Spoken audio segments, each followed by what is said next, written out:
Halftime Pizza and FightSaga.com proudly present War Week Radio with 5-decade fight trainer James Gogue. Guys, welcome. Happy Sunday to all of you. And happy 4th of July weekend. I know it's not until, Tuesday? But, hey, everyone's already starting to pop off fireworks. And, boy, we had some fireworks last night on ESPN with the Battle of the Heavyweight Prospect. Well, Jared Big Baby Anderson getting his, stiffest test to date against former IBF title holder, by default, Prince Charles Martin. And guys, what a better way to talk about it than to pick the brain of the 5-decade fight trainer, the incomparable Coach James Gogue. James, how are you doing this evening, sir? Hey, Joe, I'm doing good. A lot of great things we're going to be talking tonight. So all you people tuning in, especially all you our fans from the UK, where we got a big following over there, or we're building a big following like we had before. But yeah, a lot of juicy stuff that me and Joe talked about earlier that we could go over tonight. Well, most of it. Some, we can't talk about everything, but the fight last night was it surprised my expectations. Prince Charles Martin. He came to fight yesterday. All right, he wasn't your usually tentative safety first guy who stinks out the joint. He went out there to try to take Jared Anderson's head off, and boy was he lighting him up with them straight left hands all night. And Jared Anderson, he didn't make that defensive adjustment, but we'll talk about it and everything. And, I'll give you my thoughts on Jared Anderson's performance. Everybody's getting critical. Oh, man, he's overhyped and he ain't got a chin. That's all bullshit, man. Sometimes you're coming up the ladder. Okay, you never have a tough fight. All of a sudden you run into your first tough test. Okay, you might not look at your best, but okay, when adversity strikes, I always want to look at you. I always want to look at how you react, and number two, how you respond. Okay, and he passed the test. The kid passed both tests. When adversity struck him first time in his career, he responded beautifully, and he reacted with the poise and composure and the resilience of a fighter I wanted to see. Okay, because you see a lot of these top fucking prospects. You've seen them, Joe. All these soft motherfuckers nowadays. As soon as they taste some adversity, what do? They pee in their pants and they're ready to throw in the towel. You know what I mean? They don't want to suck it up. They don't want to bite down like a real fighter, like Anderson did last night. I don't want to mention no names, but you'll see a lot of these so-called all top hot prospects that, once they face adversity, they pee in their pants. They can't handle the moment. And hey, there was a lot of pressure on Anderson yesterday, boy.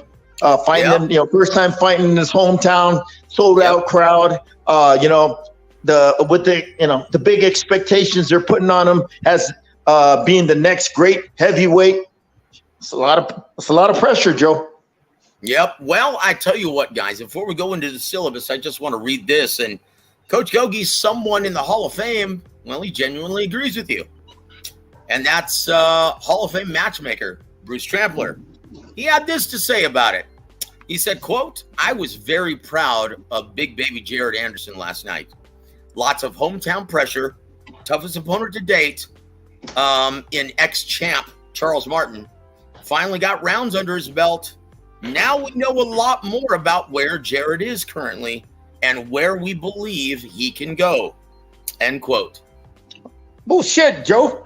I didn't even know Bruce said that. But, like I said, you've been in the business long enough.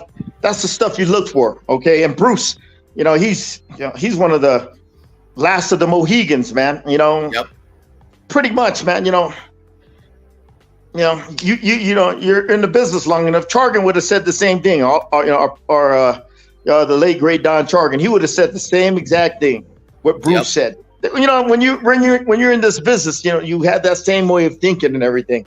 And yeah, In fact, I was going to send Bruce a good note. Everything I just said right now, I was going to send him an email. And but I didn't know he said that. But anyway, yep. That's it. Yeah. Well, great minds think alike, Gogue. Oh yeah. Well, we think alike. Yeah. There it is. We're on the same fucking page. We're not all these fantasy motherfuckers. Oh man, he looked like shit. Oh, he needs a new trainer. He pulls back too much. He ain't got a chin. You know what I mean? Come on, man. Shit. You know what I mean? You got to look at it realistically, Joe. Yeah, absolutely. And once again, Charles Martin, even though he's lost, 3 times going into this bout, look at the competition he actually lost to. Luis Ortiz, Adam Kovnowski, and Anthony Joshua. But hey, Charles Martin came to fight yesterday. Yep. All right. Yep. I don't know about the other fights where I fell asleep in, but yesterday I'm like, man, where the hell did you come from, man? I've never seen that version of Prince Charles Martin before. No more Princess Charles Martin. No, I'll call him Prince. He earned his Prince title. All right. Yeah, indeed. And if you notice stylistically, Gogue, and I'm sure you did, when he fought Anthony Joshua was just waiting in the center of the ring, being the pocket counterpuncher that he is. Yeah. And Charles Martin also being the counterpuncher. Well, he felt the need to rush in, and he caught a straight right for his efforts, and down he went. In this fight, he didn't do that, did he? And you know what, Joe? He was just, like he got a lot of rounds under his belt, a veteran. He was just buying his time. He knew he was fighting this guy that never been in a tough fight, never experienced adversity. And and you know what? Credit to what's that guy's name? Is it Big Baby? Yep, Anderson. Big Baby Jared Anderson. He took this fight on 2 weeks' notice, a southpaw. You know what I mean? He had to change up from the type of style he was preparing for. So you know what I mean? So you got to give him credit. Hey, it's totally different when you're fighting a southpaw that moves good. That's tall. That that when he has the balls and fire to fight, boy, if that left hand is deadly at 250 pounds coming at you, 6'6", 6'5". You know what I mean, Joe? Yep. 29 wins, Coach Gogue, with 26 knockouts on his resume. You got to give him credit, man. Anderson, for taking this guy on short notice. And I hear that Martin was training for, he was in training, just waiting for an opportunity, and he took advantage of this one. Yep, there it is. And there it is, guys. And so, we're going to finish talking about this entire card, especially the main event, where Jared Anderson goes from here. We'll get Gogue's opinion of that. Guys, we'll also talk about, we'll also address the big elephant in the room. We want to pick the brain of Coach Gogue, see what he thinks of the recently announced Canelo versus Jermell Charlo. One thing, Joe. Yes, sir. Just to add a little thought on Anderson. Yeah, like I said, I was going to talk about it later, but we might as well finish since we talked about him already. We'll get to that, Gogue. I was just going to say, guys, and in the main event of the evening, we're going to get Coach Gogue's thoughts on this Saturday night's big main event from San Antonio, Texas, and that's Vergil Ortiz Jr. versus Eimantas Stanionis. Wow, that's going to be live on Showtime, guys, from San Antonio, Texas. And we'll get Gogue's thoughts on all of that. That's your syllabus, guys, for tonight. If you have any questions for Gogue, guys, just let them fly. I see we already have a lot of questions right now in comments, Coach Gogue. But, when you go back to last night's fight, going into this, over 7,200 people showed up at the Huntington Center in Toledo, Ohio, to root for their guy, Big Baby Jared Anderson, and also on the undercard in the co-main event, boy, Abdullah Mason looked terribly sharp in getting out fight veteran Alex de Oliveira from Brazil in 2 rounds. And we'll talk about that in a bit. Let's stay on the main event of the evening. Jared Big Baby Anderson, it looked like he started off brimming with confidence, putting tons of pressure on the fight veteran Charles Martin. Charles Martin, though, doing very good work, moving laterally and trying to set up that big left hand. Yeah. He finally caught him, Gogue, in the 5th. Finally found range for that left hand and, buzzed Big Baby Jared Anderson for the first time in his entire pro career. with 10-ounce gloves. What were you thinking when you saw that, and how did he do that? Well, once his legs started wobbling, I said, okay, he got punched in the mouth. We're going to see how like I said, I want to see how he reacts. Then more important, I want to see how he responds.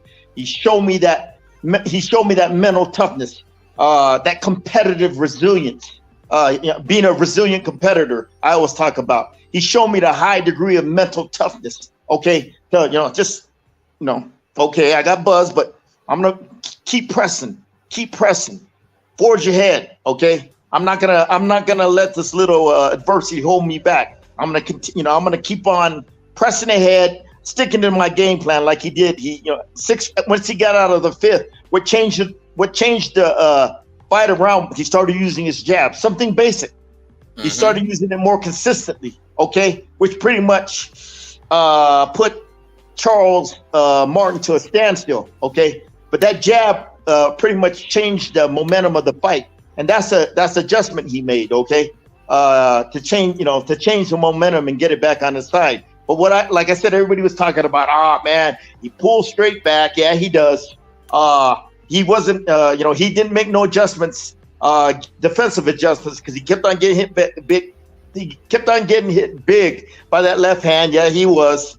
But the thing is, I wanted to see that mental toughness, that competitive resiliency, and that mental intestinal fortitude when you face these type of moments. Now that he got that under his belt, now I want to see him in future fights make adjustments, defensive adjustments faster. He didn't even make no defensive adjustments the whole fight.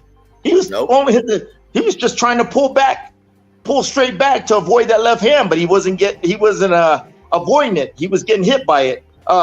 He did a little bit, Joe, in the later rounds. He dropped down under that left hand. Instead of pulling straight back, he would drop down under it, so the left hand would go into his head. But he's got to make those faster defensive adjustments.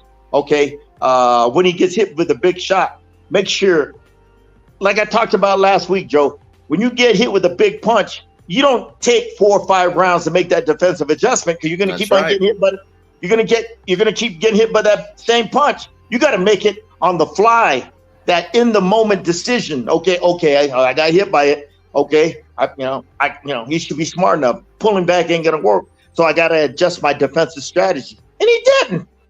And he kept on getting hit by it, which was great because it made a great TV fight. But that's something he's got to learn, Joe. He's got to learn how to make quicker defensive adjustments. Offensively, he did, by using that jab more and everything. But honestly, Joe, he's still raw and green.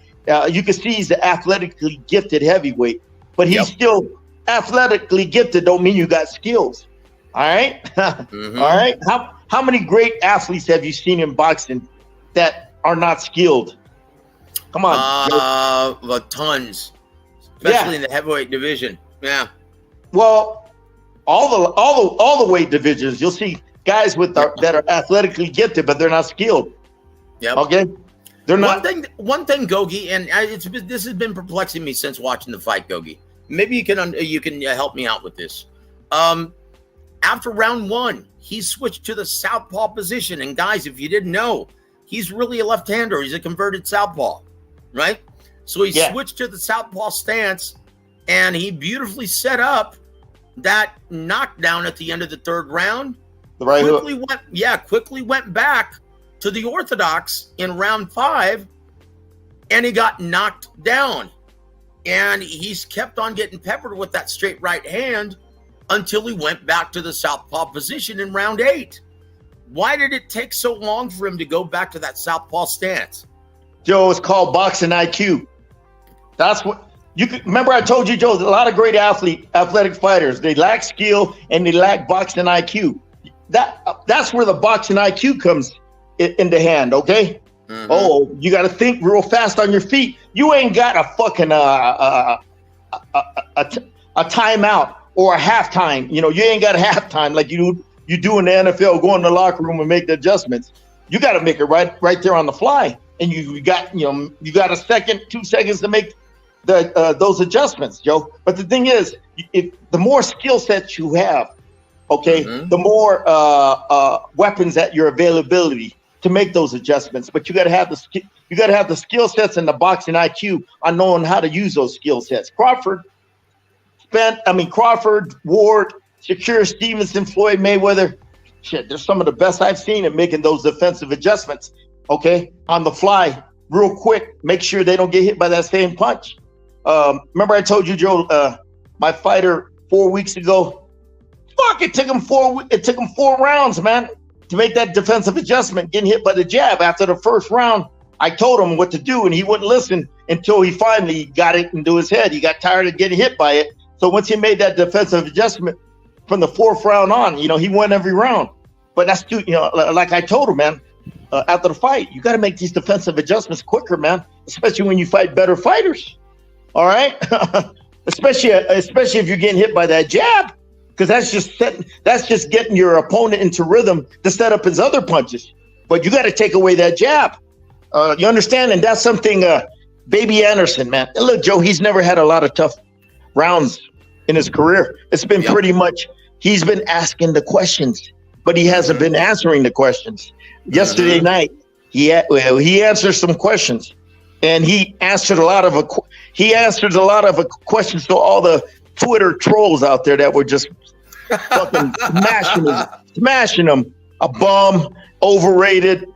The next great American heavyweight, LOL. You know what I mean? Actually, I thought me and Bruce are on the same page, man.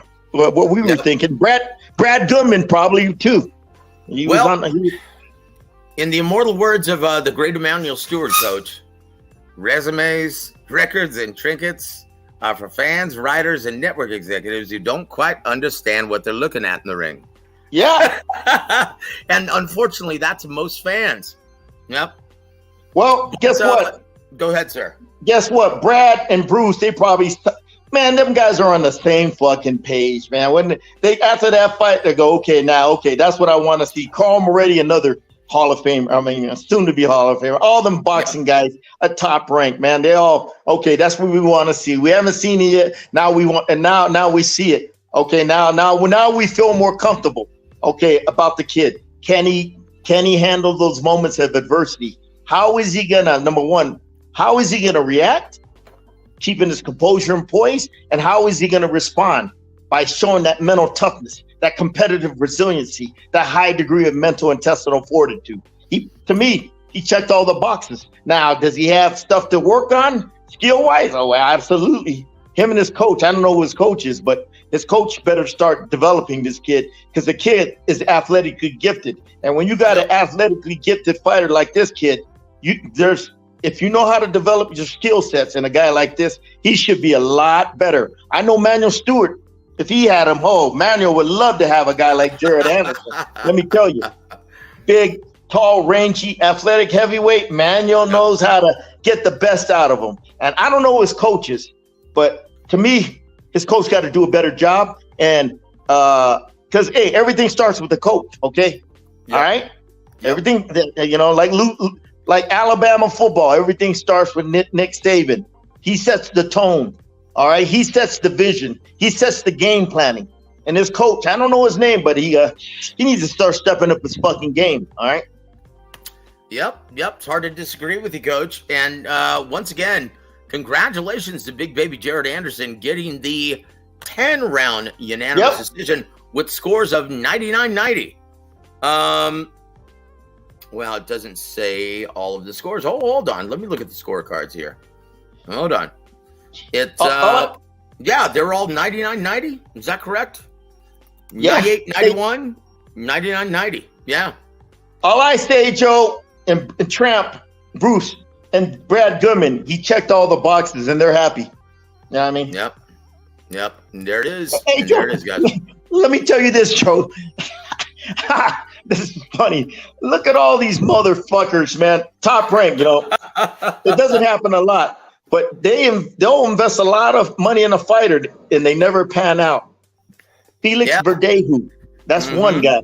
Yep. And look, man, there's a shitload of fighters, man. The great majority of them. Yeah, they never pan out. And man, let me tell you what Malcolm Garrett told me. To all your fans out there, I'm going to tell you something about the boxing business. Malcolm Garrett was the director of boxing for Cedric Kushner back in the days, I don't know, 30 years ago. Cedric used to do 50, 60 shows a year. And he would tell me, man, it would cost Cedric's company to develop a guy from scratch all the way to the title around 250 grand. And for them to get their investment back, Joe, they would have to win the title, and the fighter would have to win their title, and they would have to defend it 3, 4, 5 times to get their money back. 3 or 4, 5 times to get their money back. Holy shit! That's a high risk investment, baby. That's it. That's it. Man, that's absolutely true, Gogue. Yeah. And once again, it's not just the great majority, it's the overwhelming majority. Yeah. Very few of them actually are in the black, right? At the end of the day with Top Rank Boxing. Yeah. Very few of them. And that's just the nature of the game, guys. That's the nature of the game. They invest a lot of money consistently filling that pipeline. Guys, before we move forward, let's give a shout out. Yes, sir. Before I start, I'll give you an example. Fighters, a prima donna is that size with Top Rank, okay? Okay, yep. Here's what they're going to invest in them. They give them a signing bonus. Top Rank, the good ones, they'll give them a little, monthly stipend, $2,500, $3,000 a month for, a couple years. Okay. Then every time they fight, okay, they gotta pay their prima donna, little princess, a lot of money for 4-rounders. Then how about the airfares? They probably, fly 3 or 4 people in, the hotels, the food. Okay, and then how about the opponent? Okay, which often will cost more and have a higher price tag than the actual prospect. Well, when you start getting up there, opponent's gonna want more. But starting off, the opponents are gonna want a lot of money.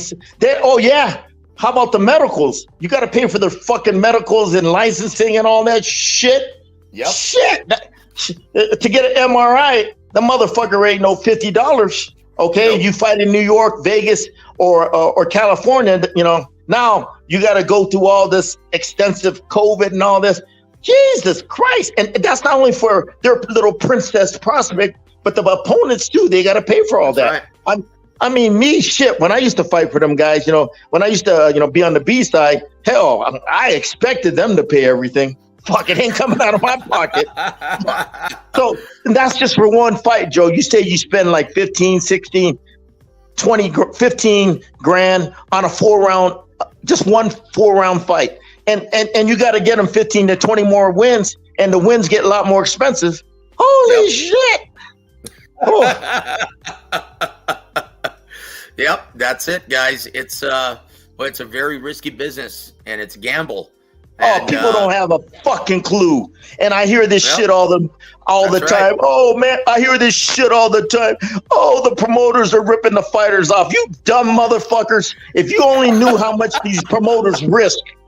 Man, I'll give you an example. Pete Susan, old time, to me, should be in the fucking Hall of Fame. He's out of the business. He still works for Top Rank. He in administrative duties. He was telling me how much these fucking plane tickets cost nowadays, and I almost fell out of my chair. Holy shit! Yep. Oh, you know what I mean, Joe? Yep. Non fucking refundable. Yep. And if a fighter misses a fight, a airplane, that's non-refundable. You gotta buy the shithead another ticket. But anyway, I'm done. Go ahead, Joe. Sorry, Joe. You go ahead and talk. No. It's your show, Gogue. We're all here to hear your opinion, not mine, sir. No, Joe. I'm just giving you a little heads up, man. This shit is not fucking cheap. It's the worst, man. You want to get a laugh, Joe? I got a call. I don't want to say his name, but from a fighter, well-known fighter I used to work with. His son wants to enter boxing business to be a boxing manager. I'm like, are you fucking kidding me? No, geez. So I had to I had to enlighten him, but he still wants to do it. I said, no problem. You're gonna get your feet wet, meaning you're gonna have to invest money in fighters, okay? And getting your feet wet, and you're going to lose money. So I don't want to hear you complaining. All right. So that's it. I tell you what, though, congratulations to Top Rank. Congratulations to Jared Big Baby Anderson. Big hit in Toledo, Ohio. Also to Abdullah Mason. Oh, geez. Who looked very, very sharp. He's only 20 years old. He looked great, but let me see him. When he gets punched in the mouth. Like I said, when adversity strikes, he's never tasted adversity yet. Let me see when it strikes. Yep, he's just a kid. Let me see when it strikes. How he reacts and how he's gonna respond. Let me see what he's made of. Yeah. Oh, he's had easy fights. That to me, he looks good and all that, but I'm to the point, man. You get, what do you call it, callous. You get kind of skeptical. It's just like when Bruce, Tramp, Berlanga was getting all those first round knockouts, and he was concerned. I think he told you that, Joe. He was concerned. Yep. Go ahead, Joe. Tell him what he told you. He said, yeah, man, he's at first it was really great because people started making a lot of noise. It was a great marketing tool, but he's like, it starts getting into 10, 11, 12, and he's like, well, you just don't learn anything. When you're knocking guys out this quickly, you don't learn anything. We really don't know where he is. And was he concerned? Yes, he was, huh? Of course. He said, we really don't know what we have.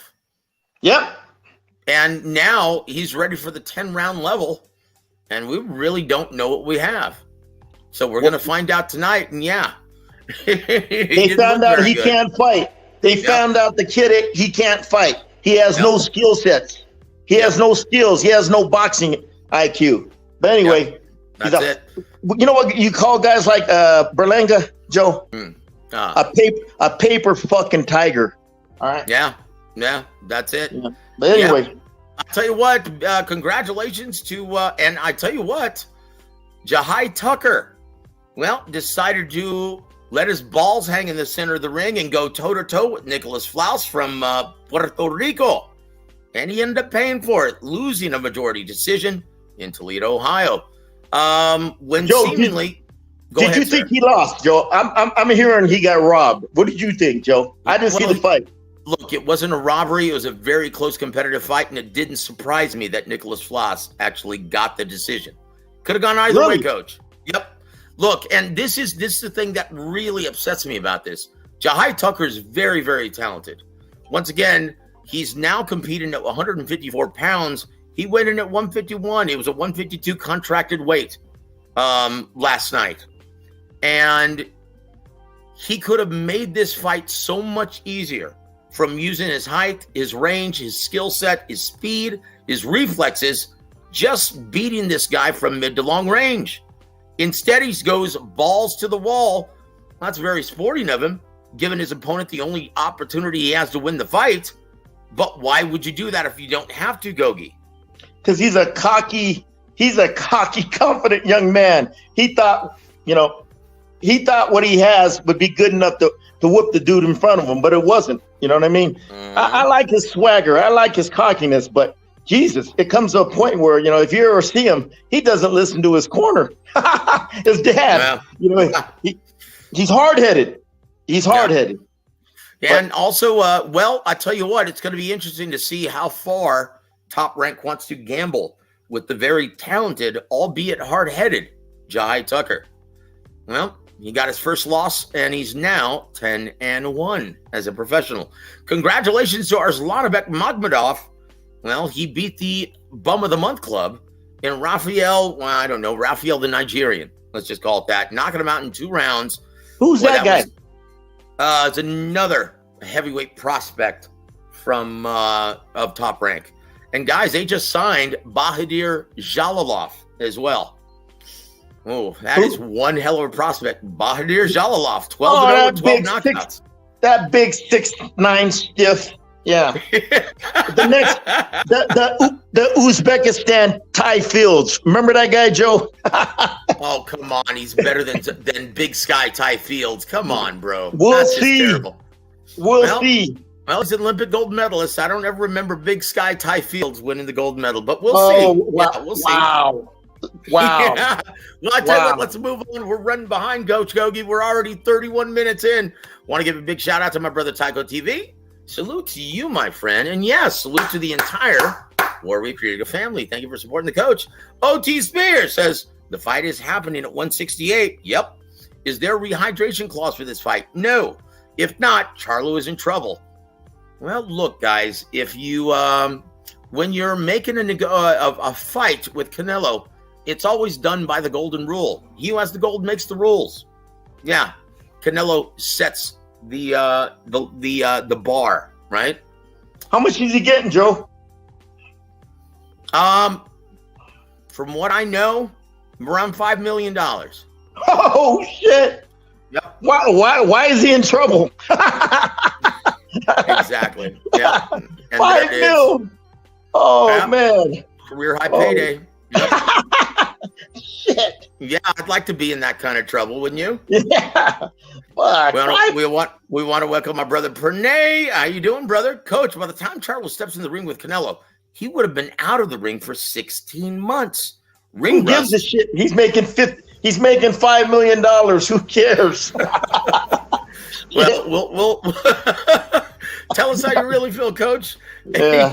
He also says, them are once in a lifetime opportunities, Pernay. They don't grow on trees. Who gives a shit if he was out for 18 months? He's getting paid. Jermell? Oh man. Yep.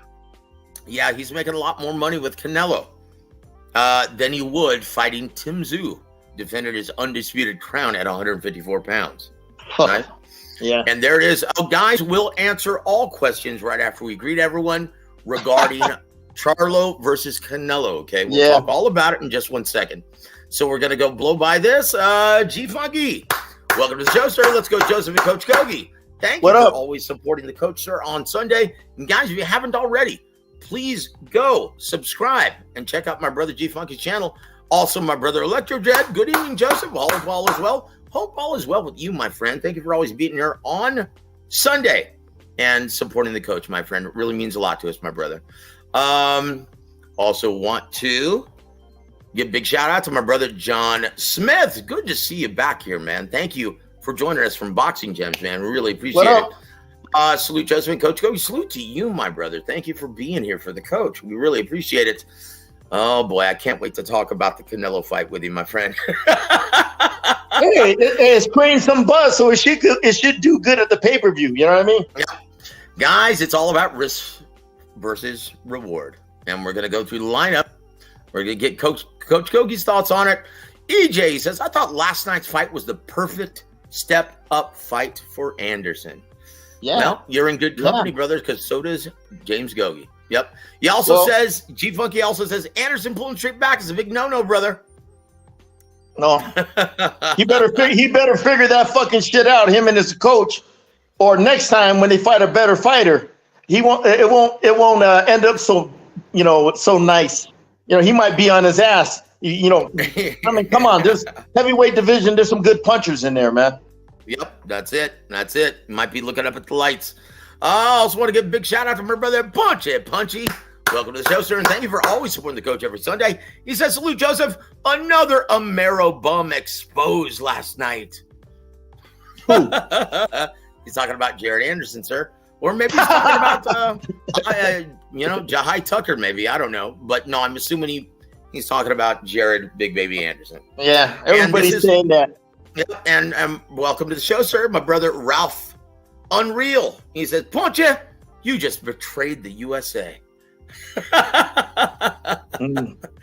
That's all we need, brothers. More drama on this channel, huh? Planet 619, he says, man, Beevil isn't some huge puncher. Charlo's movement, athleticism, and gas tank are big advantages. Will be enough to offset Canelo's size and strength? We'll see. Yes, we will. September 30th, and we'll hear what the coach has to say about that, guys. I also want to give a big shout out to my brother Khalid. Welcome to the show, sir, and thank you for always supporting the coach, sir. He says also, Coach, Big Baby needed that fight yesterday. It'll make him better. Boxing fans get way too high or dislike a prospect, and when they get hurt, they overreact. Solid performance from Jared Anderson. Yes. I seem to think so. Yep. Coach Gogue, your word is gospel on this show, sir. Also want to welcome Tony Boswell to the show. Thank you for supporting the coach on Sunday. Sir, he goes, much respect for what we're creating, Coach Gogue. Also, salute to the chat. Stopped in to show support. Thank you, brother. And guys, if you wouldn't mind, please hit the like button. Thank you. And if you haven't already subscribed, please do so at this time. Also want to welcome the Drunk Irishman. Oh, they call AJ a hype job, yet he KO'd that fighter Anderson went the distance with 8 years ago. Something tells me that Charles Martin, with the competition that he faced since then, may have learned a thing or two. What do you think, Coach? Hey, Charles Martin was the best version of himself yesterday. All right? He came to fight. He was assertive. He was physical. And he had that nastiness in him, like he wanted to take his head off with that left hand. Oh, yeah. Oh, and guys, by the way, I kept on hearing reading comments about, oh, man, he forgot he wasn't on Showtime or Fox or PBC. He thanked Al Heyman instead of Bob Arum. Guys, how do you think he got that fight? He's still being advised by Al Heyman. Okay? Oh, Al let him fight? Yep, of course. With the limited number of TV dates that he only has on Showtime. Remember, he doesn't have any other networks right now. He has no choice. This is why we're seeing Fulton versus Inoue, right? Hey, Joe. Later this month. What did Martin get paid? But what do you think? Martin?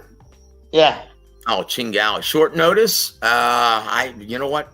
I'd be afraid to actually say, but knowing Al Heyman, knowing that it's 2 weeks notice, they didn't want to cancel the fight. Probably a lot more than Jared Anderson right now. Wow. We'll find out, Joe. That'd be interesting. I like to know what these motherfuckers are making nowadays, man. You know what I mean? I'll call the commission, see if they have the reporter. I'll call Bruce. Yeah. All right, and there it is. Let's see. Let's keep going, guys. Oh, hold on, Coach. Tony Boswell says, question for the coach. Does he think Anderson will get better with the more he gets ring experience, or does Anderson show that he's peaked at 23? That's highly doubtful. But let's see what the coach has to say. Could it be the corner not explaining how to adjust or teaching that in the gym? Coach, look, your thoughts? Man, he'll get better. Okay, top rank. You get better by as time goes on. The experience. Okay, he'll learn a lot. Sparring better fighters, fighting better fighters. But his coach got to do his job. His coach got to start developing skill sets in the guy to improve. His coach got to start teaching them the mental aspects, the boxing IQ on how to use your skill sets in situations in the ring. Okay, but he'll get better. He'll get better with more experience because he's a young kid. Better competition in the gym with better sparring. But his coach got to do his part and develop skill sets. Because to me, Joe, that kid's green. There's a lot of green, meaning he's missing a lot of skill sets for an athletically gifted heavyweight like him. He's missing a lot of skill sets. And when you ain't got the skill sets, who the fuck cares about your boxing IQ? Because without skill sets, you can't execute. Without skill sets, you can't apply those skill sets. You can't apply your boxing IQ in using those skill sets to adapt to the situations, the different situations that come up in the ring. That's right. Yeah, and with his athletic gifts, there's really no excuse, Coach Gogue. Oh, man, there's a lot of shit I could develop in that fucking guy, man. That's what I'm saying. Let's move on, guys. Want to give a big shout out to my brother Sly Tendencies, much respect, Coach, and Joseph Heron. Much respect to you, my friend. Thank you for always being here and supporting the coach. Yep. You know who would have loved the heavyweight like that? Big, athletically gifted, Eddie Futch. Yep, Eddie Futch. He would have. Eddie Futch. I know how Eddie trains them guys, man. I was in camp with Eddie a lot of times, especially when he was training Big Bo. I was there when I was watching him train. I will also say, unfortunately, it's not going to happen because he's currently training Filip Bergovich, Ronnie. After spending all that time with Evander Holyfield and David Tua, he would love to get his hands on another gifted heavyweight like that. Ronnie. And there it is. Yeah, Ronnie knows. Coach Ronnie. Yep. And Khalid says this. Jared Anderson should have just stayed southpaw the whole fight. As soon as Yeah, as soon as he found that orthodox stance wasn't working after getting, buzzed, yeah, he should have gone right back to southpaw. In fact, when he did, he took control back of the fight. He controlled range. It didn't make any sense to me. But, oh well, once again, it makes you really appreciate, though, Coach Gogue, how special Terrence Crawford is in making those decisions at the perfect time, right? Making those adjustments. Instantly, not 5 rounds later, but instantly he makes those adjustments, whether it's offensively or defensively.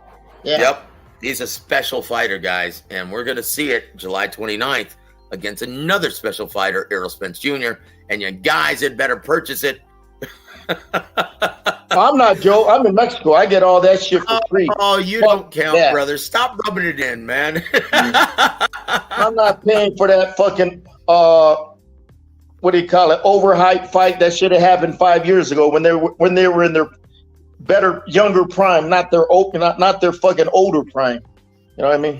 Well, I'll tell you what. Hold on. Tony Manzano says, Coach, question: if Floyd was such a great defensive fighter, can you explain why it took him till the middle of the 12th round to adjust against Marcos Maidana? Did he really wait until the 12th? Not when you got a hard swarming style like that, man. Yeah, man. Oh, he adjusted. I mean, he wasn't getting, he got hit more than he usually gets hit. But if you watch the fight closely, he was blocking a lot of those punches. He was rolling with a lot. He was getting under a lot of those punches. But yeah, when you fight a guy like what's his name, that's on you throwing a volume of punches. Yeah, man, it's tough to deal with the style like that. And of course, I knew Brother Jay would know. He says, welcome our Brother Jay from the Boxing Source. Looking forward to chopping it up with you with Coach Ronnie on Tuesday's show.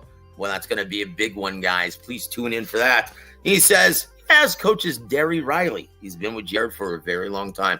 I knew you would know that, James. Very good. Thank you for being here for the Coach, my friend. Derry Riley. How many heavyweights? I mean, it's a different ball game, man. Being with the coach a long time and having a track record on knowing how to develop these heavyweights is a different story. You know what I mean?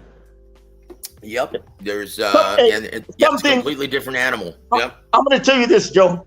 Mm-hmm. A trainer might have one great heavyweight talent in his lifetime as a coach, and he'll never get another one.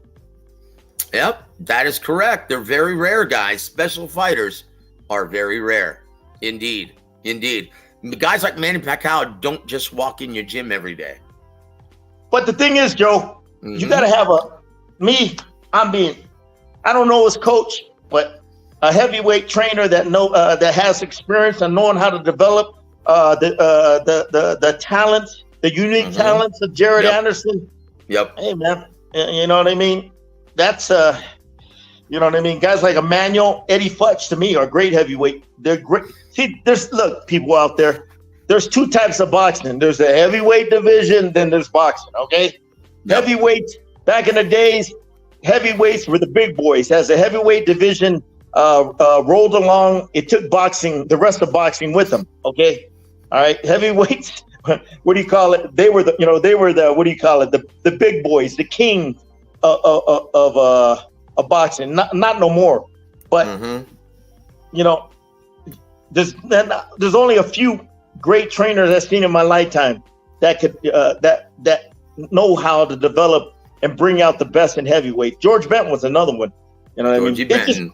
To me, you just gotta have an experienced coach that worked with different heavyweights that has a track record in developing heavyweights. Yep. Hey, they're different, man. They are different. Very different. They're different. And there it is. EJ, thank you for the correction, sir. 98-91 twice and 99-90 once. And there it is. What a welcome, Drug Treat Canelo. I see that. I see what you did there. Salute to you, my friend. Thank you for supporting the coach today. Also, my brother Tyrese Bowie. What's up with you, my friend? Thank you for always supporting the coach. Also, my brother across the pond, Toby Bortlet. Salute Joe, Coach Gogue, and the chat. Salute to you, my friend.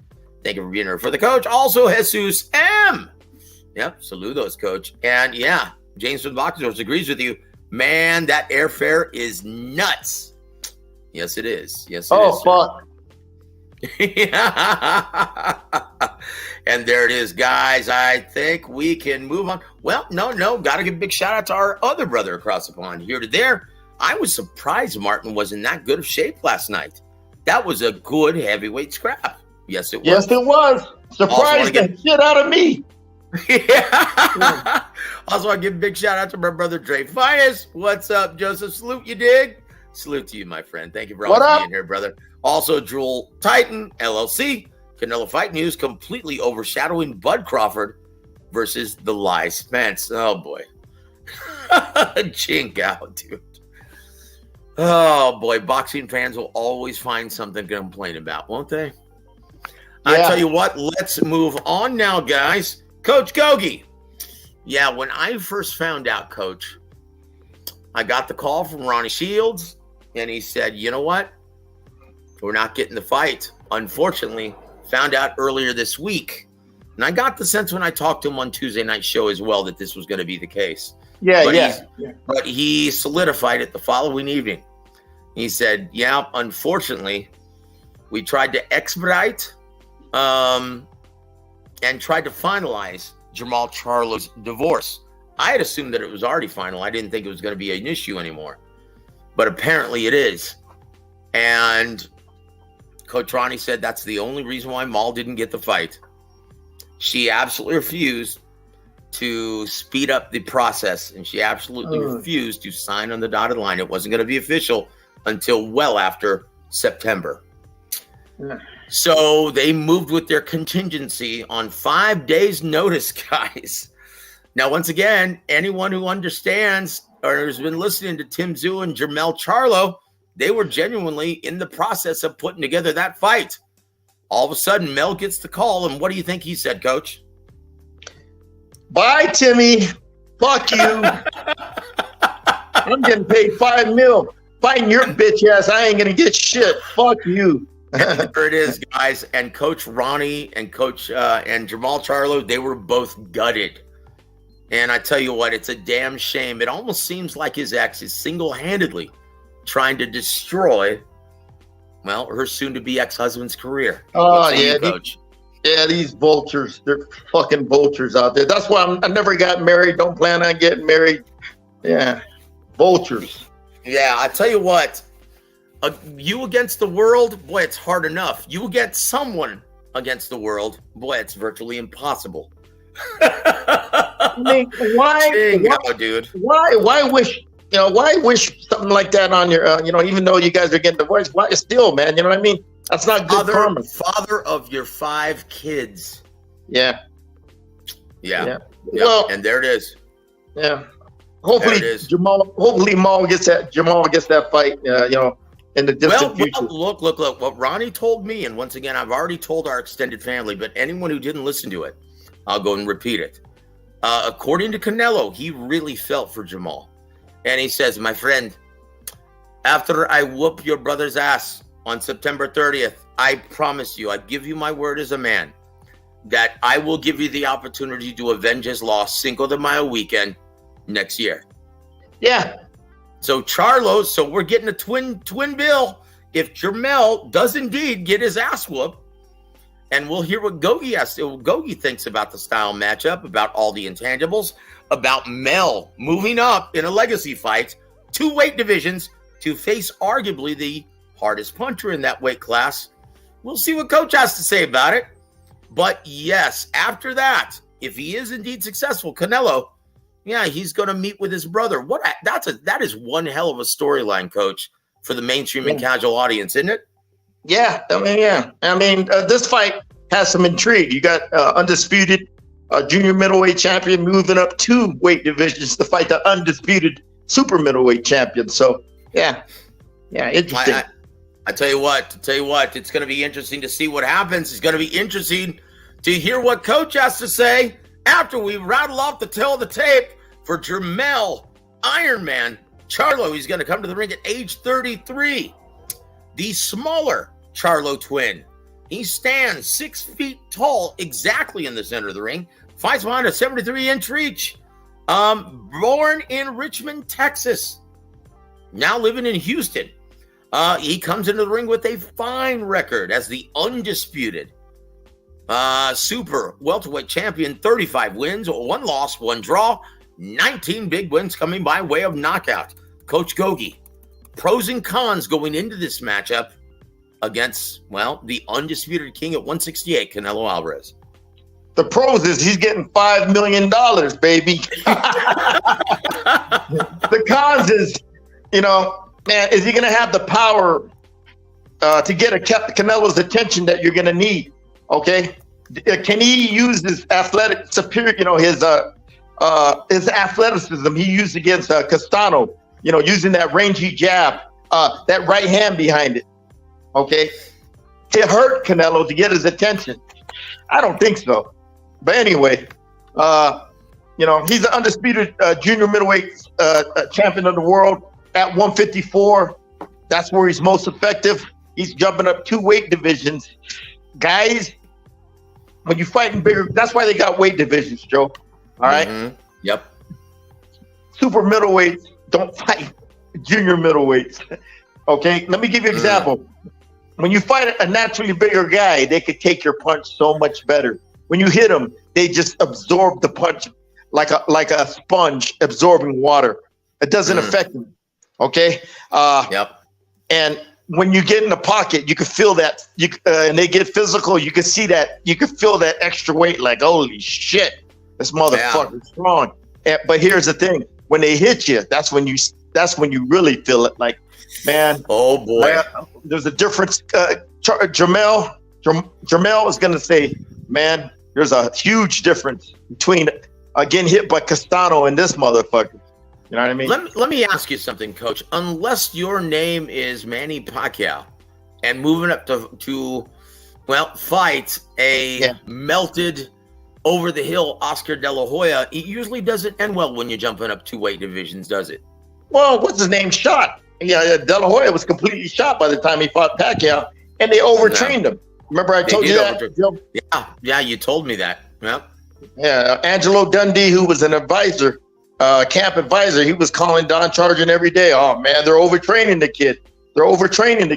They're training him like he's 21 years old. When Oscar was down there 33 or 34. You know what I mean? When you get to that age, Joe, when you get to Oscar's age, or when you start getting in the mid 30s, or you're approaching it, man, your body doesn't recover as fast like when you're younger. So you gotta adjust your training and everything. That's right. You don't train. You don't train. You don't spar as many rounds. You don't go as many rounds in the gym. When you're hitting the heavy bag or all that other bullshit. I mean, your body's gonna naturally get in shape because you've been doing this all your life. But you can't do all that crazy shit and spar 150, 160 rounds like De La Hoya was doing, man. But anyway, Charlo, he's 154. That's where he's most effective. His height, his range, that jab of Charlo, that straight right hand. Okay, he at 154. He has the ability to get your attention, and he has the ability to put you on your ass and hurt you and finish you once he hurts you. Okay, he's moving up 2 weight divisions, Joe. Canelo, when he hits Canelo's gonna like, oh yes, I love this. This doesn't feel like Demetrius Bivol when he's hitting me. I love this. Keep hitting me, Charlo. Keep hitting me. He may start laughing because it may feel like a tickle to him. No, it's not going to be that drastic, guys. I mean, come on, Joe. It ain't Bivol hitting him, a natural light heavyweight where you can feel that. Coach, shit. Could you conceivably see it playing out a lot like Kell Brook versus Triple G? Yeah. I mean, he'll do good in the early rounds using his speed, his movement, catching on one, but can he hurt Canelo? You know what I mean? No. We'll see. Only one way to find out, guys. And I tell you what, credit to Jermell for, having that very tough decision to make. Let's see, $5 million and face Canelo or face Tim Tszyu for much less money. Yeah. Boy, that was a tough decision, wasn't it, Coach? How long did Jermell take to make that decision? He said, where do I sign? He said, where do I sign? He said that? He said, where do I sign? and them fucking Charlos, man, they usually bitch about the money. They usually play hardball, but it didn't take them long, man. $5 million. From what I was told, it took him less than a week. I mean, he agreed, but it took him. He agreed to the fight instantly, but it took him a week to get all the details ironed out. Less than a week. Yeah. Yep. Yeah. And there it is. They started negotiating on Monday. I think it was Monday. And then got the deal finalized Thursday night. Yep. Yeah. That was quick because it's in-house with Heyman and Espinosa. Yeah. And the fight will sell because Charlo, good talker, loud, boisterous, a lot of bravado, swagger, undisputed junior middleweight champ of the world, one loss. And you got Canelo, the face of boxing. So the fight's going to sell, man. Yeah. Oh, yeah. Where's the fight? It's going to be in Vegas, September the 30th, huh? September 30th in Vegas. That's why they pushed back the date. Yeah, They were trying to push it back and to give Jermell enough time. Well, and they found out that they couldn't expedite it quick enough. Yeah. So once again, and credit to Canelo for being a stand-up guy and, promising his brother, hey, after I whip your little brother's ass, yeah, you can have a crack at me, brother. No. No. That's not. Nothing had to be. Of course. Yeah. He wouldn't be saying that if it was David Benavidez, okay? Of course not. Now look, and Tyrese Bowie has the beat. Yep, it'll be like Vitaly Klitschko avenging Vladimir's loss to Corey Sanders if Mal beats Canelo after beating Mel. Yeah. That's a great storyline. That's a very sellable and marketable one, right? Dre Finest has the beat. Big kudos to Jermell going up 2 weight classes to fight Canelo. Will Jermell have what it takes? They have weight divisions for a reason. It will show. Yep, coach agrees with you. So let's wrap up. Go ahead, the thing is, Charlo ain't got to worry about making weight. He's gonna, he's gonna have a happy camp, meaning, he ain't gonna be miserable trying to squeeze that weight out of him. He's gonna be eating when he wants. When he wants and make weight, no problem, man. He ain't, Joe. When fighters go through a camp and they got to lose weight, it's miserable. Okay, but when you when you don't have to lose weight, man, it's a fun camp, man. You can work your ass off, eat what you want, and you ain't got to worry about the scale. Yeah. Yeah, I tell you what. Now I'm interested, guys, in what the odds are. If you guys know what the odds are, please let me know. I'm going to be checking right now. Look, the odds for Big Charlo, after a 2-year layoff, that was only a minus 240 for Canelo and a plus 180 for, let's take a look at 4 to 1, I think. 4 or 5 to 1. Oh my word. Listen to this, coach. It's even tighter odds, coach. A minus 198 for Canelo. Holy cow. And a plus 178 for Jermell. How do you like that, coach? Do you agree with that? Plus 78? Plus 178, yes. Oh, that's fucking pretty tight, man. Yeah. The money's going to start going on Canelo because, when they see those odds, they'll start putting the money on Canelo and they'll start, moving the line. Yeah, but coach, they were set that way for a reason. Handicappers very seldom get it wrong. So we want to hear what you think after rattling off the tail of the tape as to why the handicapper set it that way. After I rattle off the tail of the tape for Saul, Canelo, Alvarez, Mr. Alvarez, he's going to come to the ring at age 32. Fights out of the orthodox stance, stands 5'8" on a good day in the center of the ring. Fight him behind a 70.5-inch reach from Guadalajara, Jalisco, Mexico. He comes in the ring with a fine record of 59 wins, 2 losses, 2 draws, 39 big wins coming by way of knockout. Coach Gogue, pros and cons going into this fight, and why the hell are the odds that tight? Keep in mind, Jermell's going to come off. He's coming off a year layoff with a broken hand injury, a repaired hand. And it's going to be 16 months by the time he gets into the center or in the ring with Canelo. Well, Joe, honestly, because of the way Canelo's looked his last couple performances, everybody knows he's slipping. He's not the same. Is he shot? No, but he's on a slow decline now. Will you see a bigger decline this fight? Possibly, Joe. Possibly. That's why it's all about perception, man. You know, and these odds makers, you know, they know that Canelo's on the decline. Maybe this could be the waterfall moment where you start seeing all his skills really decline. You know what I mean? Oh boy, so we'll see. We'll see, brother. It happens that quickly, and especially after you have a history of abusing PEDs, Coach. Look at Roy Jones just as a comparison, right? Yeah. It's almost like he fell off a cliff. Yeah. Do the handicappers know, well, what we're dreading or what we're fearing for Canelo Alvarez? Yeah. You never know. And there it is. Want to give a big shout out to my brother Pounds. Thank you for being here for the coach series. And salute Joseph and Coach Gogue. Salute to you, my friend. And our brother Issy W.A.W. Thank you. One of the best boxing fans I know. He attends all of the fight cards there in Southern California. He says the real apex predators in life are not found in the ring, but the predator whose finger you place that ring on. I agree with Coach Gogue, as always. Oh, thank you. Yep, I tell you what, it's hard. It's what's that guy's name? Bell Biv DeVoe? No, it's our brother Issy W.A.W. I like Bell Biv DeVoe. I thought he said Bell Biv DeVoe. I'm like, okay. No.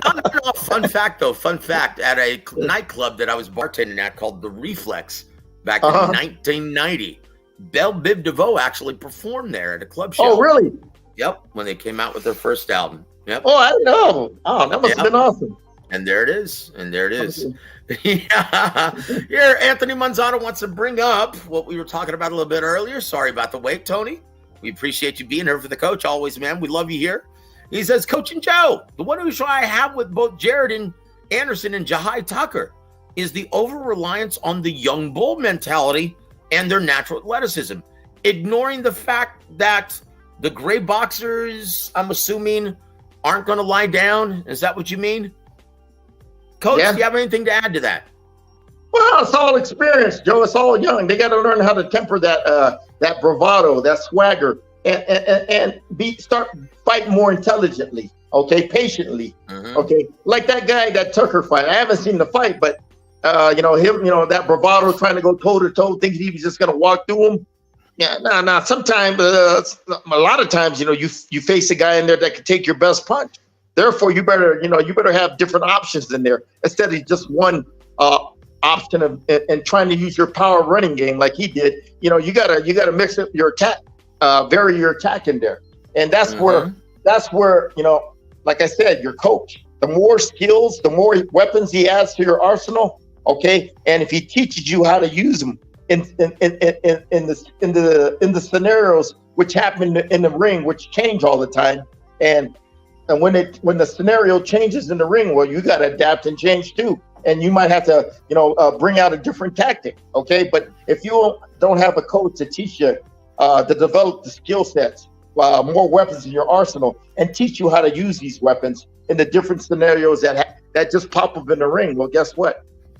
You're not going to do it. Yep, that's You it. understand, Joe? Of course, brother. You're going to fight how you actually work in the gym. That's it, guys. Exactly. That's it. I tell you what, you're smarter than the average bear, Tony. We love the way your mind works, brother. He goes, if Jermell, guys, I brag about this all the time. Our listening audience is among the most intelligent, not only on YouTube, but in the entire boxing community. My hat's off to all of you guys. And he says, if Jermell was willing to go to Australia, he would indeed have made good money, probably more than the Canelo fight, but didn't want to travel being the undisputed champion. I don't think so. I don't think they would have paid him more than $5 million. Well, being the undisputed champion, he might have gotten it out of him. I don't think the money's there for that. That's me. We'll see. Yeah. Well, I tell you what. Yeah. Well, that's one thing, and that's a big if. If he had been willing to go to Australia, but no, I don't think he would have been. And I think Tony has the date. I don't think $5 million is in the pocket plus a percent. He's going to get some percentage of the upside. If the fight does good. No, I tell you what. Yes, sir. He'll do better than that pay-per-view they did. Remember that? Oh boy. Gosh, it only did 75,000, I think, if my memory serves me correctly. I don't know. We'll ask Ronnie on Tuesday. He had the right figure.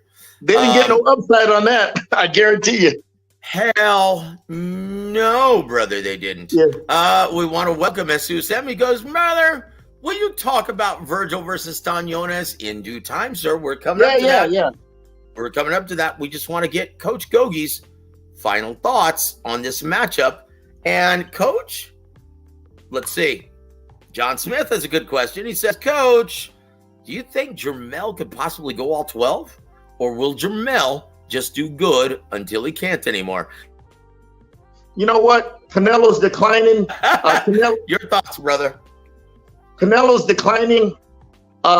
He gets tired in the second half of the fight. Yeah, I can see it going 12 rounds. If Jermell fights smart, intelligent, and strategically, yeah, because Canelo, you got to admit, after 4, 5, 6 rounds, when he goes to the back half of the fight, he doesn't have much in his gas tank. You know what I mean? We'll say this. That's for guys the same size. But now he's fighting a smaller guy. You know what I mean? It's different. Coach, I will say this because we've seen from both Charlos a tale of two Charlos. Where in the first fight against Brian Castano, if he fights Canelo in that manner, he's going to get knocked out. But if he fights Canelo like he did against the rematch Brian Castano, yeah, he's a live dog. He's a live dog.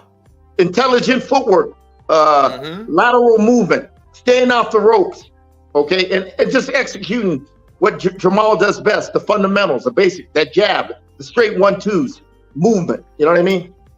Stuff like Trey that. Finest has the beat. Jermell's a good mover with a high IQ and a great jab. With them skills, normally gives Canelo trouble. What say you, Coach? About what? About his assessment. He says, look, good feet, good jab, great jab.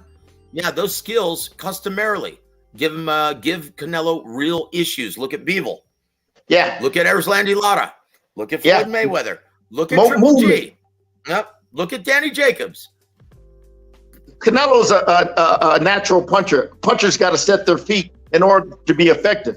Okay, but if you give them good skilled movement, moving left to right, right to left, moving in circles at angles, you don't give a puncher like Canelo to set his feet where he can get off those big bombs he likes to throw to hurt you and everything. So yeah. And there it is. I tell you what, that's why we love the coach, Dre. And that's why we appreciate you supporting him every Sunday, brother. Thank you for being here, my friend. I also want to thank Refugio Garcia for being here. He says, yeah, it would have been on pay-per-view in Australia. Hell yes. Even if they had fought in America, it'd be on pay-per-view in Australia. You bet your ass on that, brother. But no sense in talking about that fight. So, Coach, what is your final assessment? How do you predict the outcome on this fight? I know you haven't seen tape, but you don't have to usually in these matchups. Who do you like and why on September 30th between Canelo Alvarez and Jermell Iron Man Charlo? I'm going with Canelo because of the fact, I'm going by probabilities. The probabilities of Charlo coming up in weight and hurting Canelo, the natural bigger guy, not too good. Okay, the ability, if you can't hurt Canelo, okay, he can consistently put that pressure on you from rounds 1 all the way to the 12th, the championship rounds, and break it down and hurt you and everything. This dude, he's, like I said, he's a naturally bigger guy. He's a naturally bigger puncher. And Charlo, great skills, but Canelo, he's got great defensive skills when he uses them. The last couple of fights, you didn't see them fabulous reflexes, the head and upper body movement to split those punches. You didn't see it, and maybe fighting a guy like Charlo who's going to be moving a lot this fight. Canelo, if he can neutralize that jab. Coach, hold on, keep going. I've got to take a little break. Okay, if he can neutralize that jab with good head movement. And neutralize all those other weapons, that big right hand of Charlo, the combinations with good head and upper body movement. Man, Charlo, if he can't hurt him in the early rounds, he ain't gonna get. I would say, Canelo, if you can't hurt him in the early rounds, you can't hurt Canelo in the early rounds. By round 4, he's just going to keep on pressing the action. Eventually, he's going to have that distance and that gap close. Eventually, he's going to close. He's going to pin you on the ropes or in the corners and have you a stationary target. Then he's going to land them big bombs. You know what I mean? Creative combination puncher, Canelo is. Beautiful. When he puts his combinations together, when he doesn't load up on punches, single punches, when he puts his combinations creatively, throwing punches to the body, head, body, throwing every punch in the book, coming from all angles. That's going to be hard for Charlo to deal with and everything. Charlo, that jab, I don't know if it's going to be, what do you call it, an attention getter, to get attention, Canelo's attention, or that right hand. See, Joe, right off the bat, I want to see when he gets hit by that right hand, Canelo, how he's going to react. I don't think it's going to bother him. You know what I mean? I think we'll see. Yeah. Go ahead. But anyway, I don't think it's, I'm going by probabilities. Mm-hmm. If Canelo's a really shot fighter and he gets his legs buckle, that tells me right there, Canelo, he's really on the decline, okay? If he gets buckled by that right hand of Charlo. Okay, that means his chin resistance is low. That's a sign of a shot fighter, okay? If he's not slipping those punches and he's getting hit a lot by that jab and that right hand, his reflexes are starting to get shot. That's a sign of a shot fighter, okay? Yep. But what did I always say, Joe? When a fighter's really shot is when he has no chin resistance. Yep. I mean, when he has no punch resistance, when he has no punch resistance and his chin starts becoming crystal glass, all right? That's when you start becoming a shot fighter. When you get hit with a good right hand, your legs start shaking, and that right then and there, that's a shot fighter, Well, guys, we're running out of time with the coach. Let's move to the main event of the evening, and that's rattling off the tail of the tape for 25-year-old Vergil Ortiz Jr. Guy's going to come to the ring fighting out of the orthodox stance. He stands 5'10" tall in the center of the ring, 2 inches taller than Canelo, with the same reach, 70 inches in the center of the ring, from Grand Prairie, Texas. He's going to come to the ring with a perfect Beterbiev record of 19 wins, 0 losses, 19 big wins coming by way of knockout. Coach Gogue, the pros and cons of Vergil Ortiz Jr. Oh, the part-time fighter, Vergil Ortiz. Oh, boy. Yeah. When's the last time he fought, Joe? Oh, boy. Last time he fought was against Michael McKinson last August. Okay, so he's got a year. Okay. Yep. But what I like about Vergil, he's fundamentally sound, okay? He has his hands up high, good fundamental stance, has a very good jab, very fast, very snappy, very crisp jab. Basic good combination puncher. Joe, he executes the basic fundamentals very good. Okay, he uses his jab up and down very good. He just doesn't throw a jab to the head, but he'll mix it. He'll mix it up going downstairs just to keep you occupied, keep you confused, not being so predictable. But his left hook to the body to me is his best weapon. He's a very, very good devastating body puncher and everything, and a solid fundamental fighter. Just executes the basics very, very well at a high level. But his body punching is very exceptional. Okay, he'll sink them left hooks to the liver, and he can hurt you with them. And resilient. He's resilient. He's tough, and he's physical. Yeah. So in a nutshell, man, it's going to be a very, very good fight because he's fighting a similar opponent that he's going to be facing. Oh, boy. And that brings us to the tail of the tape. Oh, gosh. Of the monster from Lithuania, Eimantas Stanionis. He comes into the ring fighting out of the orthodox stance. It doesn't list his age. He stands 5'8" tall in the center of the ring. He fights behind a 68-inch reach. He comes into the ring with a perfect record, 14 wins, 0 losses, 0 draws, 9 big wins coming by way of knockout. Coach Gogue, is this going to be like looking in the mirror for Vergil Ortiz Jr.? Man, what's the name? Stanionis? No, Stanionis. Stanionis. His jab is pretty brutal. It's consistent, round by round. That's his number one weapon. The number one weapon in boxing is the jab. His jab is like Golovkin's. It's sharp, it's crisp, and it has some power on it. Okay, it's like getting hit by a right hand. His jab is pretty much carbon copy of Golovkin. Okay, his jab dictates the fight. That's how he controls the action. Okay, when you get hit by that jab consistently, Joe, that's the number one punch in the breakdown process. Is when you keep on continually hitting your opponent with that jab, and round after round, your opponent's face starts swelling up. His nose starts busting up. His mouth starts busting up by that jab. Okay, Joe, this is not sparring. We're using a full face headgear and 16-ounce gloves. Okay, yep. your head is naked, and if he wins the battle of the jab, man, it's going to be a tough night for Vergil Ortiz, baby. Because if he keeps getting hit by that jab, and that's Stanionis' number one weapon, that's going to dictate the tone of the fight. That's when he starts. When he starts working that jab effectively, he starts getting that distance he wants. Then he starts landing them combinations he wants, the uppercuts, the body shots, the overhand rights. Okay, and this he's tough and resilient. When's the last time this part-time fighter fought?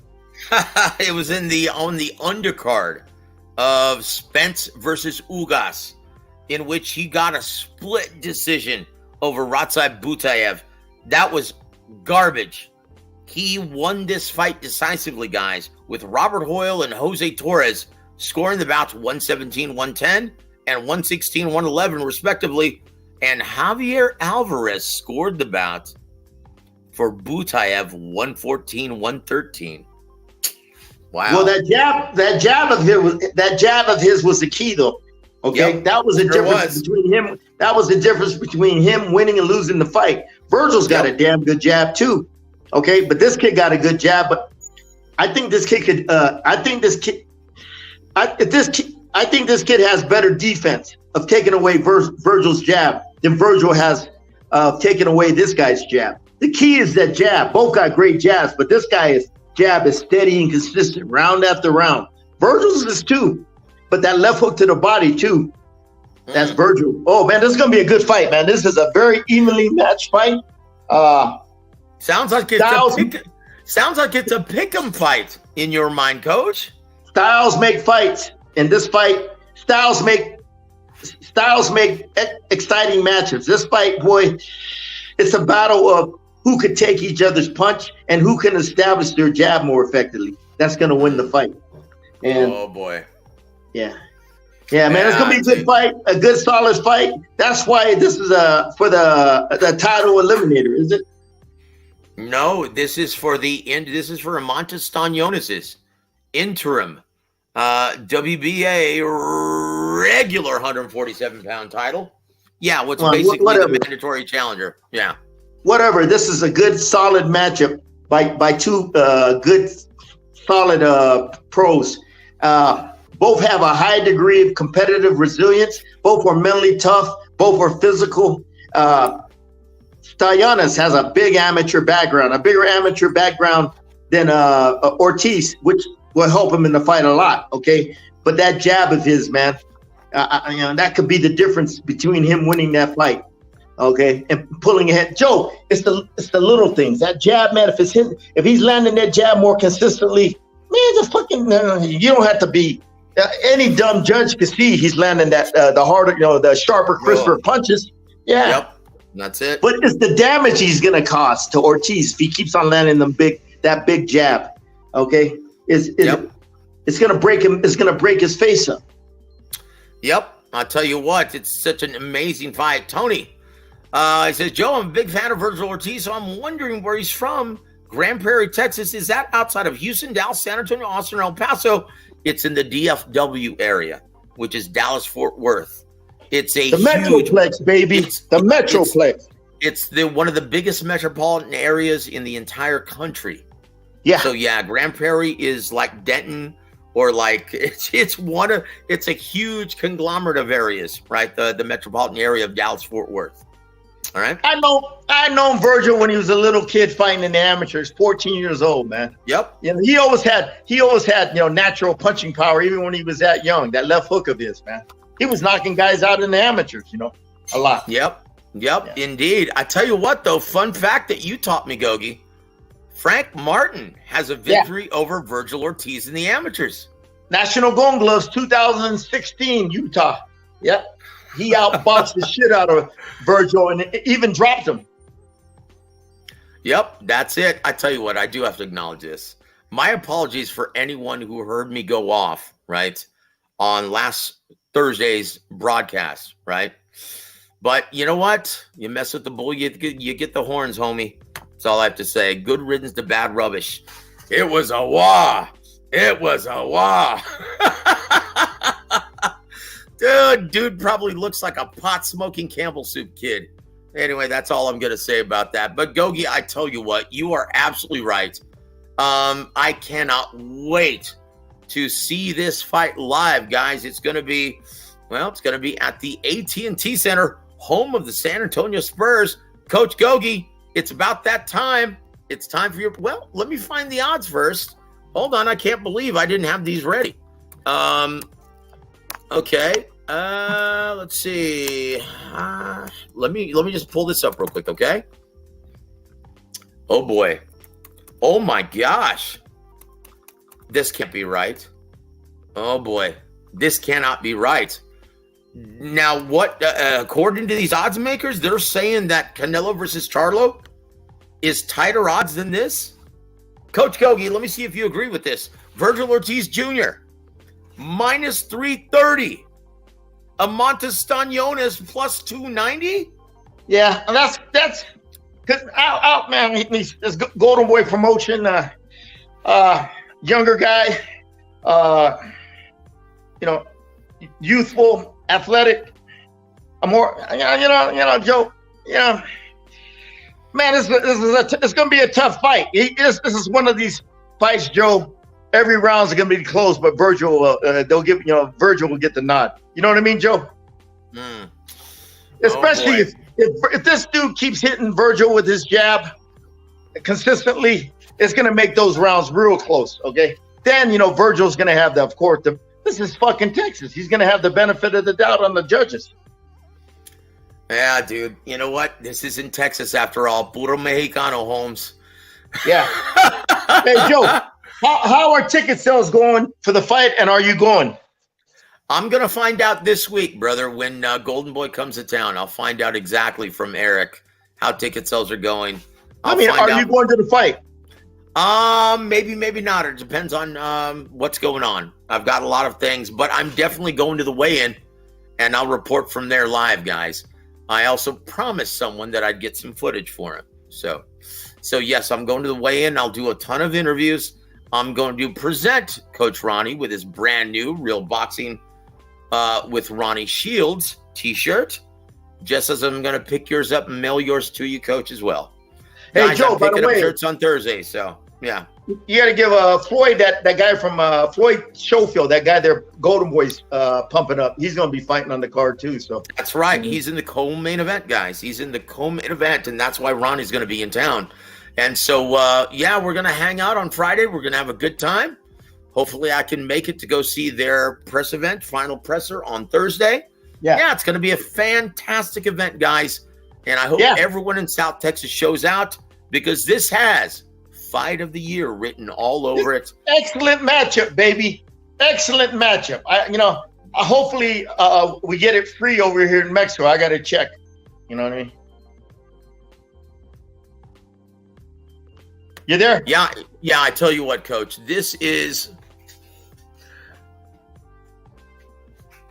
I tell you what, big shout out to my brother Charles. I've known him since I was a kid, and he just gave me a gift, man, right now. God bless you, Charles. I love you, my friend. What a guy, I tell you what. Yeah, I met him when I was only in the 6th grade. We went to middle school together. And lo and behold, he bought a house right across the street from mine. Saw me doing the podcast, And he brought, lo and behold, a bottle of sweet amber. What do you know? The gift that keeps on giving. I tell you what, Coach Gogue, your final pick. So are you saying you're picking Vergil Ortiz? Yeah. Because it's in San Antonio, Texas, baby. To me, I don't know. I have a feeling, man. The more youthful guy will win the fight. Plus, I'm looking at the judges, the crowd's gonna be behind Vergil. All that shit. That's hard to overcome, man. You know what I mean? Well, I tell you what, brother. Also, Marlena Esparza is going to be on the in the event. She's going to be fighting Gabriela Alanis. Also, in the co-main event, Floyd Schofield is going to be taking on, fight veteran Haskell Rhodes. Coach, let me ask you something. But guys, I've been getting a lot of questions about this, right? Been getting a lot of questions about this. Is Floyd Schofield Jr. in your mind ready for and his name is eluding me right now. Is he ready for Top Rank's red hot prospect at 135? Gentleman from the East Coast. What's his name, sir? My apologies for not remembering. No, he ain't ready. Keyshawn. Yes, Keyshawn Davis. Is he ready? Nah, Keyshawn, boy, that's a different Different level, huh? Nah, man, that dude, man, let's see him fight tougher guys, man. The guys he's been fighting have been scrubs. You know what I mean? Let me see him fight guys that are going to give him some, I will say, professional resistance, so I could evaluate him better. How he's going to react, how he's going to adapt. Look at the skill sets he has, the boxing IQ, and all that stuff, man. The only way you learn is by going good competitive rounds and everything. But the last few crappy fighters he got, they were garbage. So this Haskell Rhodes, hell, I don't know anything. I don't know anything about this guy. I'll tell you what, also on the card, undefeated Eric Tudor going to be taking on Reggie Harris Jr.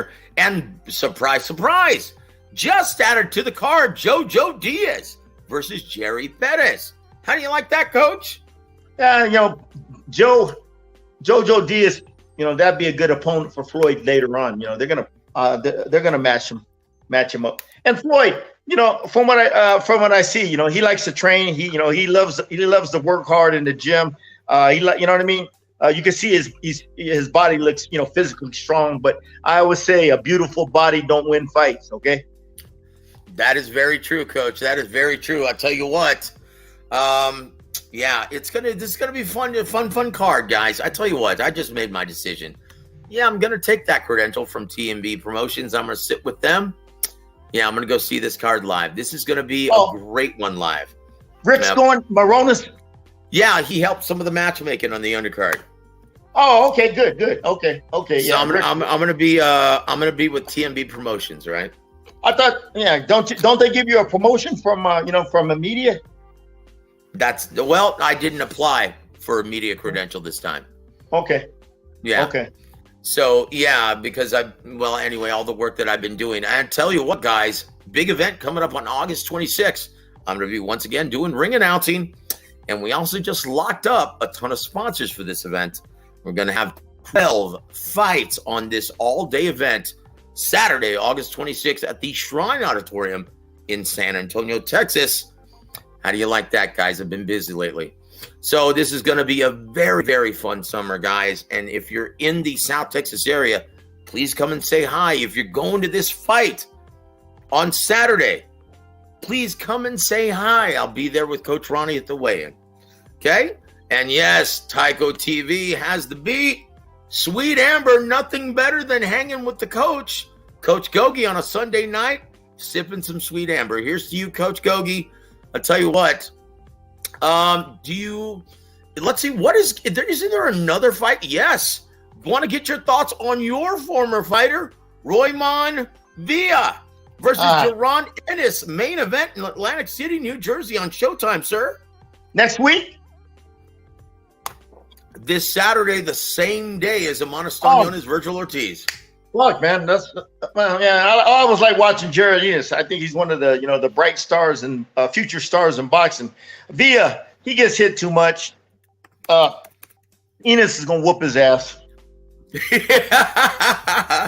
Yeah. How long did you actually work with him, Coach? Was it in Colombia?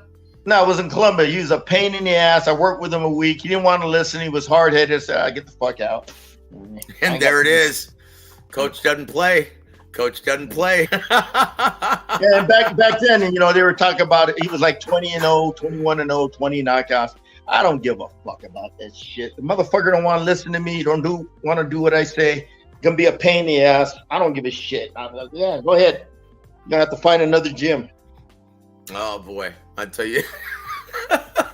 Yeah, I remember, man. I remember vividly, man, when he came from Venezuela. He was like one of the migrants escaping impoverished Venezuela. He came with $2 in his pocket, hungry, no place to stay. So they put him in that upstairs shithole living quarters they had at the gym where the fighters lived in. Where there's no air conditioning, the humidity, the heat in Barranquilla is like I never experienced in my life. Worse than Houston, because Barranquilla is by the equator, and the heat and the intensity of the sun and the humidity. Oh my God, it's the worst. And the poor fighters lived in that condition. He lived in that condition, and he didn't like it at all. And I remember that, man. He got up there. I took all the guys out to eat. He was one of the guys I bought food for, and I bought him a fan up there, a big fan, so they can have some type of ventilation up there, man. Yeah. Wow. But yeah, I remember him when he came from Venezuela, man. I vividly remembered him when he came. I knew he was a tough guy. I knew he was just by in the gym. Just a tough, straightforward fighter and everything. But he was a hardhead. But I vividly remembered him. He came from Venezuela, man. Took a bus, broke to his balls, $2, no food, hungry, and I took care of him and everything. Well, I tell you what, you're a great dude, Coach. You're the Emmanuel Stewart, Filipino Emmanuel Stewart, my friend. I will say this though. Well, G Funky was gonna say it for me. A hard head makes a soft ass. Yeah. And James with the Boxing Source has a beat. Yeah, I'm gonna watch this on the computer while covering Boots versus Villa. Damn, man, that's gonna be two good fights. Yep. Two fucking good fights I want to see, man. God dang it. That's all right, brother. Let me ask you this. Coach Gogue, is there no chance of an upset like he did against Rashidi Ellis? Ellis was not what do you call it? Boots Enos. Boots Enos is the real deal. Yeah, that Ellis. Nah, man, he's a front runner. Better late than never, JD Spades. Thank you for joining us, sir. God love Coach. Yes, indeed. And also, Dre's got the beat. Yeah, I agree with Coach Gogue. If you can't listen to your coach, get to stepping. Yeah. And there it is, guys. But we're already 94 minutes in with the coach. So I guess that's just about it. Coach, do you have anything left to add? Do you want to talk about anything else, sir, while we have you? No, just two good fights, man. Good. Thanks for reminding me, and thanks to everybody for tuning in, especially all our great fans from England. I always say they're the best pound for pound fans in the world. You know what I mean? England boxing is the mainstream over there, not like here in the States. But thanks everybody for tuning in, especially like I said, England and in the States. And we had a good show tonight. Got a lot of information for you guys to think about, and hopefully next week, the fights are good. We'll have another good show where we can talk about it, and there's no fucking shit fights, which I don't think. This Stanionis and this Ortiz fight, solid. Yep. I love it, Coach. I love weekends like this. And yeah, let's just hope that Showtime puts the main event on a different time schedule than the DAZN main event, right? Because let's just face it, guys, we're all gonna tune into the DAZN main event over the Showtime one, right? Except for James, he's going to be watching it live. He's going to be there in person. He's going to be on the beat. Look forward to reading your write-up, my man. Anyway, that's going to just about do it, guys. I tell you what, Coach, when you always favor someone in a matchup, so guys, once again, go back and listen to it with some credence. His explanation about Canelo versus Little Charlo, okay? And also listen to his prediction on Ortiz versus Stanionis. Listen to it with some credence. I think that left hook to the body of Ortiz might be the difference, but if Stanionis pulls it off, is his jab. Okay, Ortiz's inability to control Stanionis' jab. Yeah, guys, am I the only one who absolutely loves when Coach Gogue murders everyone's surname? Woo! I absolutely love it. I love it, Coach. Yeah. Go ahead, sir. Go ahead. I'm not good at announcing these motherfuckers. I just know, I know how they fight. Well, me being a ring announcer, I have to be, brother. But I tell you what, never change to please anyone, Coach. It's part of your charm. But I tell you what, guys, on behalf of the incomparable Coach James Gogue, I'm Joseph Heron. You've been listening to War Week Radio. Have a wonderful week, everybody.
Halftime Pizza and FightSaga.com proudly present War Week Radio with 5-decade fight trainer James Gogue.